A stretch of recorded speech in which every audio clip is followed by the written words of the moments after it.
Hello kids, welcome to Biozone. Today I am going to discuss about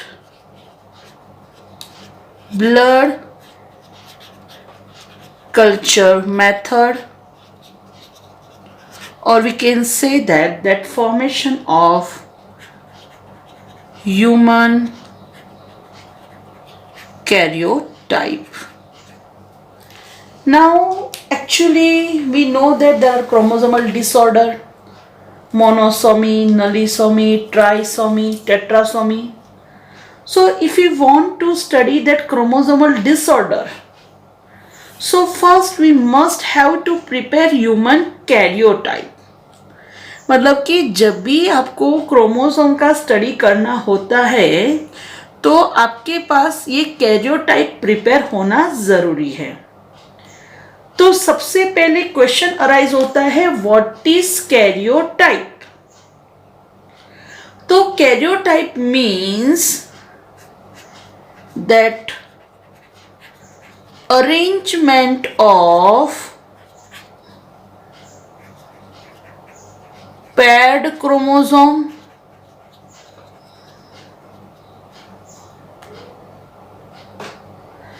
as per their size and shape and arrange this chromosome in descending order of size. मतलब कि chromosome की उसके size के हिसाब से पैर बनानी है एंड फिर उसको डिसेंडिंग ऑर्डर में अरेंज करना है. उसको बोलते हैं ह्यूमन कैरियोटाइप्स. उसका जो फोटोग्राफ्स हम लेते हैं उसको बोला जाता है कैरियोटाइप.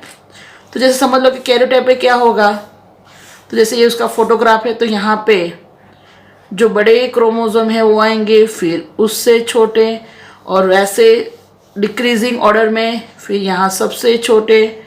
ऐसे 23 पेयर्स क्रोमोसोम की जो अरेंजमेंट है that is known as the human karyotype. Now how to prepare this karyotype. For this, that technique uses known as the blood culture method. So first of all, collect the blood. अब जब आप blood collect कर रहे हो तो blood में से we can use only WBC, no RBC. Why?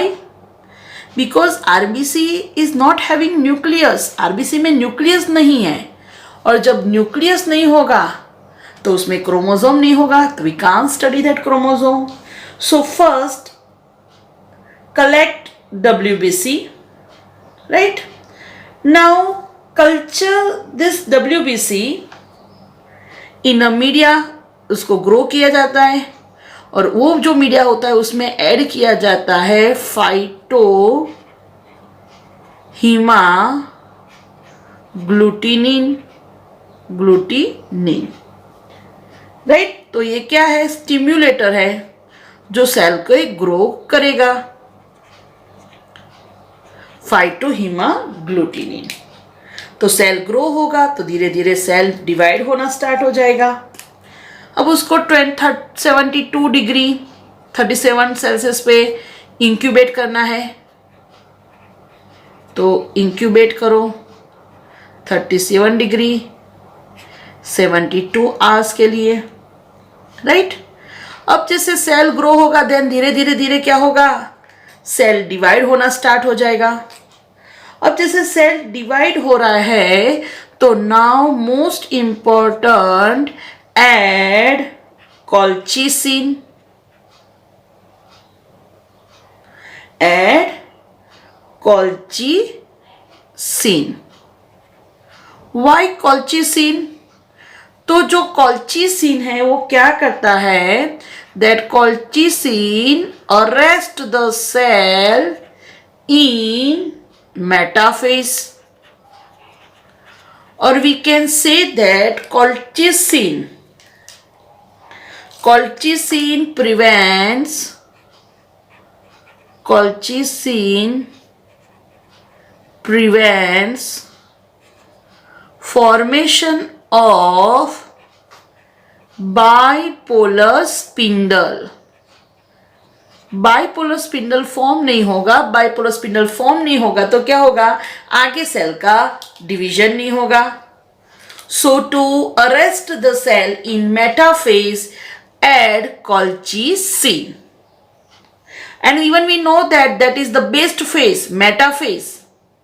Metaphase is the best phase during we can see the chromosome clearly, which is made up of one centromere and two sister chromatid. तो वैसे भी metaphase best phase है for the study of chromosome and that's why we add colchicine. तो मतलब कि cell का growth यहां पे अरेस्ट हो गया. Now add hypotonic solution. Right, अब हाइपोटोनिक सॉल्यूशन ऐड करेंगे तो क्या होगा, दैट सेल सेल पूरा फूलेगा एंड स्प्रेड्स क्रोमोसोम पूरा स्प्रेड होगा क्योंकि उसको थोड़ा एरिया बड़ा मिला. बस अब ये जब क्रोमोसोम स्प्रेड हो रहे हैं तो उसकी स्लाइड बनाओ. Prepare slide, take photograph. Right, metaphase का फोटोग्राफ लो, देन इसको कट करो and arrange each chromosome in a pair. तो बस ये फोटोग्राफ लेके वो फोटोग्राफ को कट करना है और क्रोमोसोम की उसकी पेयर के अकॉर्डिंग अरेंज करना है. That is karyotype. So by this karyotype we can collect information regarding each chromosome. Right, तो जो भी क्रोमोसोमल एब्नॉर्मलिटीज है अगर हम उसको स्टडी करना है then it can be done by remember blood culture method. And that preparation of chromosome, right, that is karyotype. क्या बोलते हैं उसको, karyotype. right, तो याद रखना blood culture method, right, for study that abnormalities of chromosome. Thank you.